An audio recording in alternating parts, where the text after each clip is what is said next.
Good evening and welcome to TC Network. I am Tingnay Tim Hokip bringing you today's news. Today's top headlines include Kuki Human Rights Group criticizes Manipur Governor for meeting Meitei outfit Arambay Tinggols. KOTU urges NPO to stop begging student interference in SOO and Assam Rifles affairs.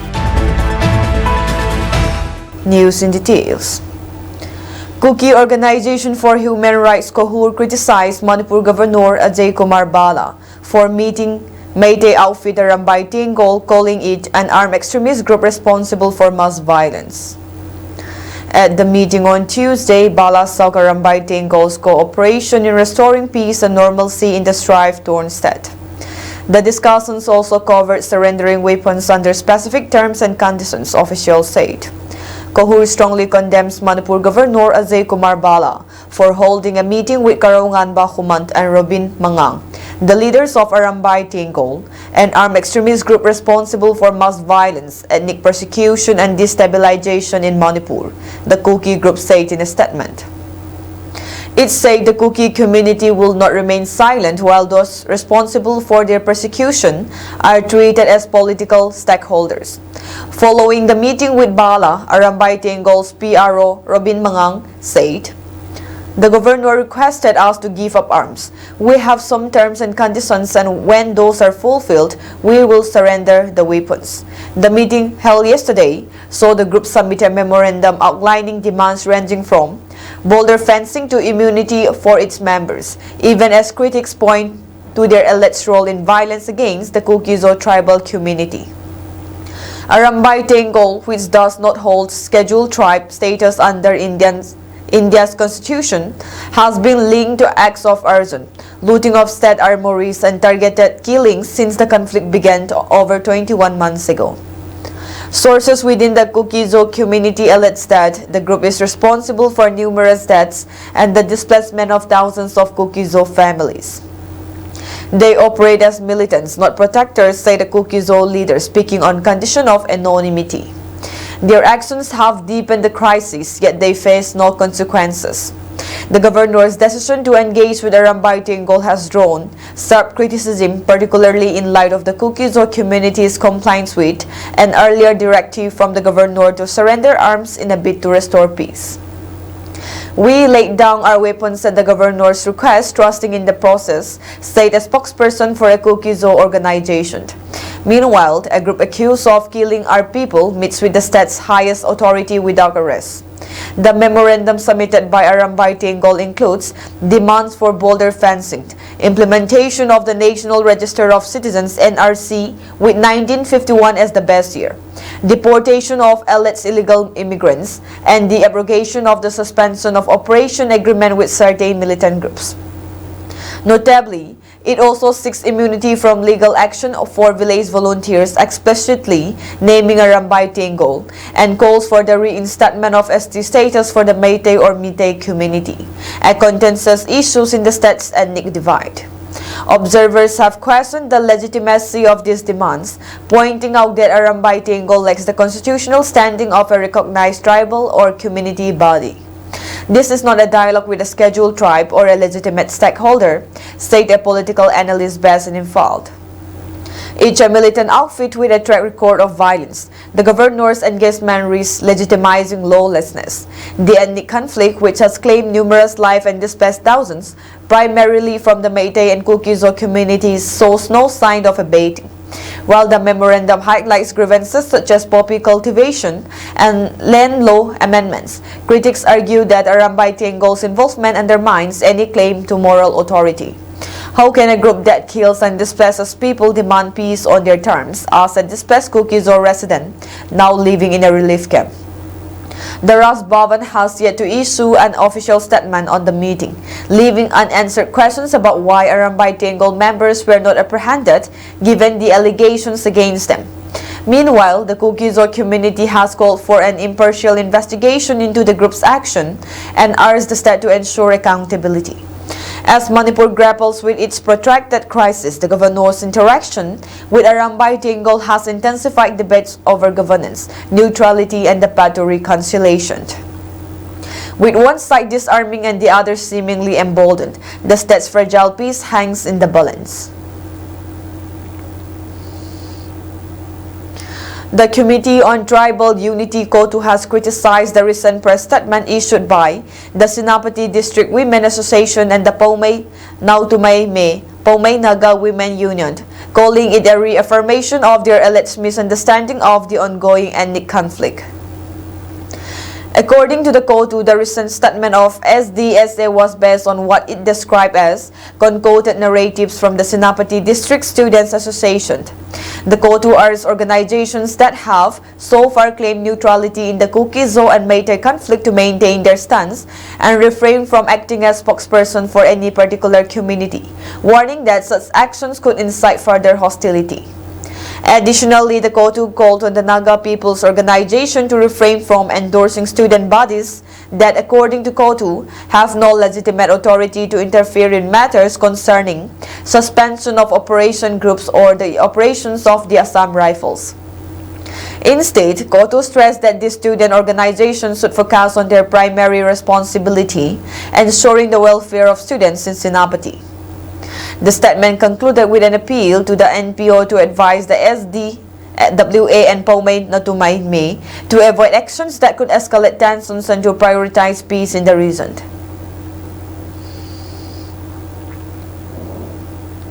Indian Army's Director General Military Operations (DGMO) Lieutenant General Rajiv Ghai conducted a comprehensive review of the security situation in Manipur as well as the situation along the Indo-Myanmar border during a two-day visit to the strife-torn state. Lieutenant General Ghai was in the state on Monday and Tuesday, during which he met Governor Ajay Kumar Bala and several top officials, including the State Security Advisor, the Chief Secretary, and the Director General of Police. The DGMO's visit highlighted the collaborative approach between the military and state officials to implement strategic initiatives aimed at promoting stability and the welfare of the people of Manipur, the Army said in a retao. The Army said the DGMO visited Manipur to gain a comprehensive understanding of the situation along the Indo-Myanmar border and insights into the status of ongoing border infrastructure developments in the state. The DGMO focused on the operational preparedness of the Indian Army, carried out an assessment of the security situation along the IMB and the current security dynamics in the state, including fringe areas, the Army statement read. He also emphasized on the whole of government approach during interactions with key stakeholders. The discussions were focused on the normalization of the prevailing security situation in the state, particularly the need to enhance border management and strengthen security infrastructure along the IMB, it said. Myanmar is one of India's strategic neighbors and it shares a 1,640-kilometer-long border with a number of northeastern states, including militancy hit Nagaland and Manipur. In view of the violence and instability in border areas of Myanmar, Union Home Minister Amit Shah in January last year announced a plan to fence the border. Hill Tribal Council HTC Moret cracks down on expired goods sold by retailers in Moret Town. The Hill Tribal Council HTC Tolai Pau has issued a stern warning to shop owners in Moret to check the expiration date of goods in their shop and to stop the selling of expired goods for good. The organization has seized various expired goods from several shops in the area, posing threat to health and even life for the consumers. In a statement released by the council, Tolai Pau Commander Say How keep appeal to all shop owners not to commit such great offenses which can grievously affect the people. Since we are in the midst of a crisis, health facilities are not readily available, making it difficult for patients to get treated, and consuming expired goods can pose great threat to the consumers since they might not be able to receive proper medical care in case of food poisonings and the likes, he said. The council will not tolerate any violations of the rules, Commander Haukip warned. The council's decision is seen as a move to streamline the business sector in Moray and ensure that all shops operate within the framework of the law. The council had also voted to take up more stringent actions in the future as well. They also forbade the people from selling and consuming drugs in the town. The HTC told Lai Pao had way forward this movement in the district for the sake of the general public and to maintain lawful business in Moray and its peripheral areas. Residents across 7 districts in Manipur voluntarily surrendered a substantial arsenal of weapons and military equipment to local authorities on February 25, according to official reports. The surrender included 87 different types of weapons ranging from military-grade rifles to improvised explosives along with various ammunition and tactical gear. The handover occurred at multiple police stations throughout Churachandpur, Imphal East, Bishnupur, Thoubal, Kangpokpi, Jiribam, and Imphal West districts. Among the notable items surrendered were self-loading rifles, SLRs, insass like machine guns, AK-47 rifles, sniper rifles, pistols, and even an 81mm mortar. The case also included several country-made weapons and improvised explosive devices. Security forces conducted additional search operations in vulnerable areas along the Hilton Valley districts. These operations resulted in the recovery of improvised mortar bombs and approximately 5.5 kg of IEDs with detonators, which were destroyed on site near Ace Mungzang village in Tingnopol district. The weapon surrender comes amid ongoing efforts to reduce armed violence in the region. The surrendered items also included significant quantities of ammunition with hundreds of rounds for various weapons being handed over. Additionally, tactical equipment such as bulletproof vests, helmets, radio sets, and military uniforms were part of the surrendered items. The Committee on Tribal Unity refuted the recent order dated 24 February 2025 by the state-level coordinator IOCL PK Singh IAS, who is also the centrally appointed Chief Secretary of Manipur, over immediate resumption of supply of LPG gas cylinders from Sekmai Botoling to Kangpokpi and Churachandpur would be unattainable action and at the same time insensitive at this juncture. In its statement, KOTU stated that while endorsing the imposition of President's rule in the state of Manipur for one of semblance of rule of laws and restoration of democratic institutions, the Committee on Tribal Unity would like to reiterate that supply chain of essential commodities requiring security protection, especially LPG gas cylinders from the Sekmai to Kangpokpi and Churachandpur, is seen as forced normalization of unresolved communal conflict between the Kuki-Zo and the Meitei community. KOTU further reiterated that in fairness of execution of governor's power, the committee appealed to the concern for alternative services or means of supply of such essential commodities which would be devoid of unnecessary security protection, and as such no security provision is ever needed for supply or transportation of essential commodities towards Imphal Valley districts plying through Cedar Hills on the National Highway to Tildet. Security forces on Tuesday have arrested 2 active cadres of proscribed outfit, KCP PWZ from Ningthokong Ward No. 4 under Bishnupur Police Station in Bishnupur District. The arrested persons were identified as Oinam Chandra Kumar Singh alias Meizao alias Mangang, 54, and Pukrambam Bisheswar Singh, 38, 1 SBBL, 1 airgun, 1 .32mm pistol with 1 magazine, 3 live round of .32mm ammunition, 4 12-bore cartridge, 4 mobile phone, 1 wallet black in color, 1 other card, 1 voter card, and 1 ID card were recovered from their possession. The arrested persons and recovered items were handed over to Bishnupur Police Station for further necessary action, police reports said. In a heartfelt endeavor to reach out and honor the sacrifices and contributions of veterans, Spear Corps of the Indian Army organized an ex-serviceman rally at Leisang Football Ground, Churachandpur, Manipur on 26 February 2024. The event was aimed at strengthening ties with the ex-servicemen community, ensuring their well-being, and addressing grievances. The rally was graced by Lieutenant General Abhijit S. Pendarkar, AVSM YSM General Officer Commanding Spear Corps, and Major General S.S. Kartikeya YSM SM General Officer Commanding Red Shield Division, in the presence of 860 veterans and their next of kins, including 28 Veer Naris, 47 war widows and their families, alongside Indian Army officials, thereby reaffirming the Army's unwavering support for those who have devoted their lives to the service of the nation. Centered around the theme Veterans Building the Nation Beyond the Battlefield, the rally served as a platform to pay tribute to all veterans in general and all gallantry awardees and Veer Naris in specific, recognizing their bravery and sacrifices. Addressing the audience, the chief guest reaffirmed the Army's steadfast commitment to the welfare of its veterans and expressed profound gratitude to their selfless service. He also acknowledged their vital role in nation building and upholding security and stability in Manipur. To provide comprehensive assistance, the rally featured dedicated grievance cells, banking services, and a treasury office, offering guidance on key concerns such as pension anomalies and financial planning.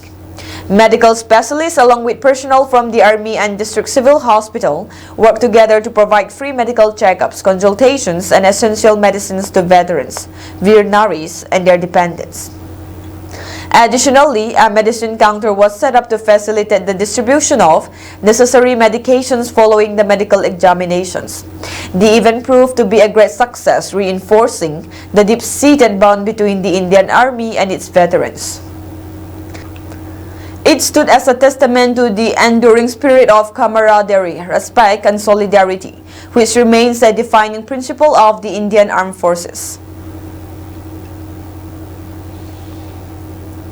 Union Road Transport Minister Nitin Gadkari on February 26 announced road projects worth rupees 80,000 crore in Assam, including a tunnel under the Brahmaputra River and an elevated corridor at Kaziranga National Park. Virtually addressing a station on the road, railway and riverine infrastructure at the Advantage Assam 2.0 Business Summit, he said that in the 15 years till 2029, project worth rupees 3 lakh crore under his ministry will be completed in the state. Among the new projects for which work will start are the Guwahati Ring Road, a tunnel under the Brahmaputra River, and an elevated corridor at Kaziranga National Park, Gadkari said. Work on projects worth rupees 60,000 crore is already underway in the state and in various stages of completion, he added. Meanwhile, 5 significant memorandums of understanding have been signed so far on the second day of the Advantage Assam 2.0 Investment and Infrastructure Summit, adding to the Northeastern state's growing investment portfolio. Today's agreement span healthcare, education, energy, and manufacturing sectors, building upon yesterday's impressive rupees 90,000 crore investment announcements.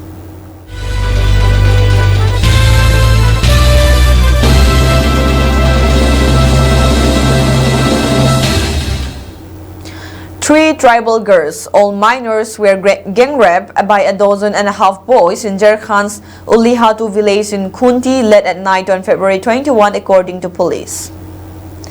Police told media that 5 girls were traveling from Ulihatu to Nichitpur after attending a marriage ceremony near the Karo River when the 18 boys stopped them. Some of them allegedly gang raped 3 of the 5 girls and molested the other 2. All 18 boys have been arrested. All of them are minors. Those who are above 16 will be tried as adults, DGP Anurag Gupta said. Khunti SP Aman Kumar said that all of the boys involved in the crime have been taken into custody and will be sent to an observation home in accordance with the law. A large number of people from various nearby villages came together for the marriage ceremony, and while returning, the group of females was attacked by the youths. The accused even threatened to harm the girls if they discussed the occurrence. The girls told their parents on Saturday morning about the incident, after which the parents filed a police complaint on Sunday at the local police station, he added. Based on the statement of the girls, police have registered a case under Section 1262, wrongfully restrained 1272, wrongfully confinement 115-2, voluntarily causing hurt 109-1, attempt to murder, and 72, gang rape of women aged below 18 years of the Bharatya Nyaya Sanhita, and Sections 4, penetrative sexual assault, and 8, punishment for sexual assault of the POCSO Act. 3 devotees were killed and 2 others injured after a herd of elephants attacked them in a forest in Annamaya district, Andhra Pradesh in the early hours of Tuesday. The incident occurred on the forest road from Waikota to Gundalakona while a group of devotees was making their way to the Talakona temple ahead of Mahashivratri celebrations. According to police, the attack took place around 2:30 a.m. when a herd of nearly 15 elephants charged at the group of 30 devotees. A group of 30 devotees who set off for Talakona temple were attacked by a group of elephants around 2:30 a.m. on Tuesday, leading to the death of 3 devotees and injuries to 3 more inside the forest, a police official said. Among the deceased were 2 men and a woman, all identified as residents of Railway Kodur and Urlagadda Podu Arundhati Nagar. Of the 3 injured, 1 is in critical condition, while the other 2 are out of danger, the police added. Upon receiving information, Obulam Varipalli police rushed to the spot and Sub-Inspector Mahesh led the efforts to retrieve the bodies. The injured were shifted to a hospital for treatment, while the devotees who managed to escape the attack were sent back home. Meanwhile, Deputy Chief Minister Pawan Kalyan expressed deep shock over the incident. He gathered details of the attack from senior Forest Department officials and district authorities and instructed them to ensure better medical care for the injured. He directed that financial assistance of Rs 10 lakh be provided to the families of the deceased and Rs 5 lakh to those injured in the attack. In view of the Mahashivratri festival, he emphasized the need for proper safety measures for devotees visiting temples in forested areas. Government Whip and Railway Kodur MLA Aravi Sridhar was instructed to visit the victims' families and the injured to offer support and assurance on behalf of the government.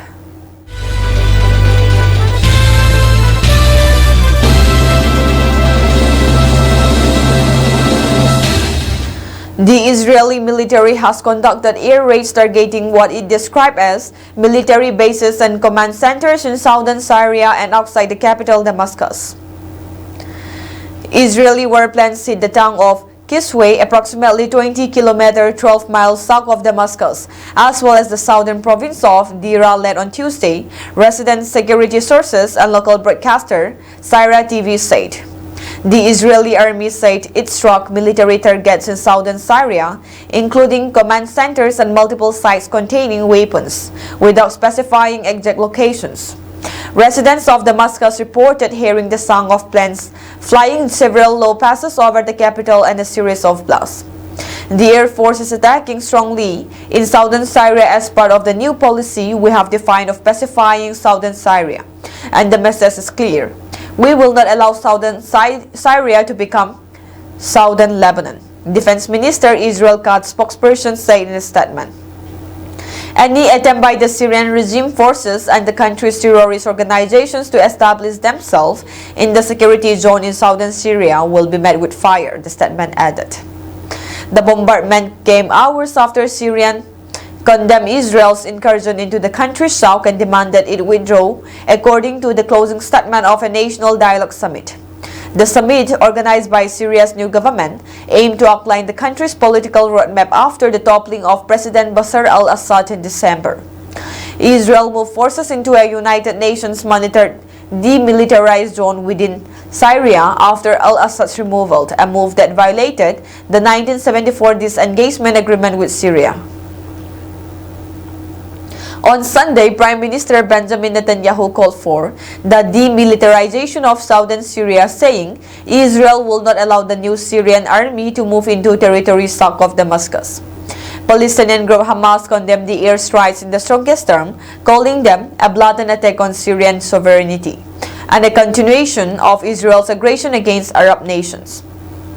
The attacks complicate efforts by Syria's new administration to reunify the country, said Qutaiba Itbi, a resident senior fellow for Syria at the Atlantic Council.